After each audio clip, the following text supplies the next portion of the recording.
Hi, welcome to Shereen's kitchen. இன்றைக்கி நம்ம ஷெரீன்ஸ் கிச்சனில் பார்த்தீங்கன்னா ஒரு சைட் டிஷ் ரெசிபி தான் பண்ண போகிறோம். அதுவும் வாழைக்காய் வச்சு பொடி மாசு ஒன்று பண்ண போகிறோம். ரொம்ப டேஸ்டியாக இருக்கக்கூடாது, அதே சமயம் ரொம்ப டிஃப்ரெண்ட்டாகவும் இருக்கும். வாங்க அது பண்ணலாம். அதுக்கு பார்த்தீங்கன்னா நான் 2 வாழைக்காய் எடுத்திருக்கேன். அதையும் முதல்ல நம்ம வேக வைக்கணும். நான் ஒரு இட்லி சட்டியில் நம்ம இட்லி வேக வைக்கிறதுக்கு எப்படி தண்ணி ஊற்றுவோமோ அது போல் தண்ணி ஊற்றி வச்சுருக்கேன். இப்போ நம்ம இந்த காயை வேக வச்சிடலாம். தண்ணி ஊற்றி வச்சுட்டு எப்பயும் போல் ஒரு இட்லி தட்டை வச்சுட்டு இதில் தான் நம்ம வாழைக்காயை வேக வைக்க போகிறோம். 2ஆக கட் பண்ணிடலாம்.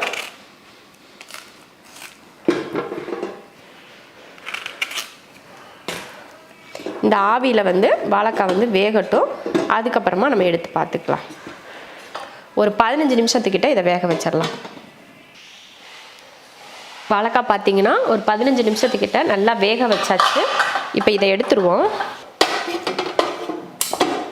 எடுத்தாச்சு, நல்லா வெந்துருச்சு. ஆறட்டும், அதுக்கப்புறம் உரிச்சிக்கலாம். பார்த்தீங்கன்னா உரிச்சிடலாம். இந்த மாதிரி ஆவியில் வேக வச்சிங்கன்னா இந்த மாதிரி சூப்பராக உறிஞ்சிரும். அந்த தோல் கொஞ்சம் சூடாக தான் இருக்குது.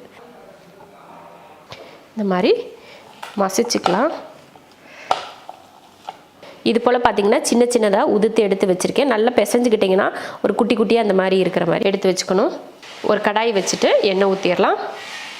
எண்ணெய் காஞ்சதுமே கொஞ்சம் சோம்பு, அடுத்து 2 பெரிய வெங்காயம், ஒரு 2 பச்சை மிளகாய், கொஞ்சமாக கருவேப்பிலை. இப்போ இதை வதக்கிடுவோம்.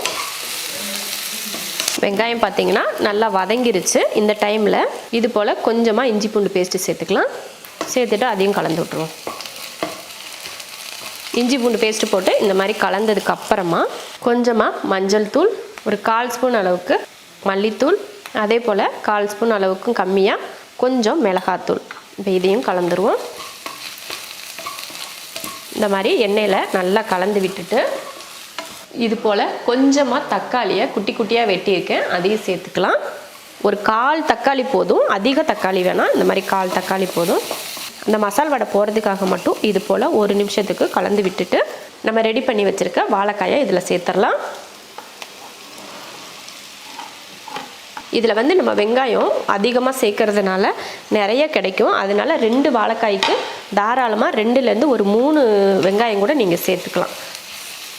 தேவையான அளவுக்கு உப்பு சேர்த்துடலாம். உப்பு சேர்த்துட்டு கலந்து விட்டுருவோம்.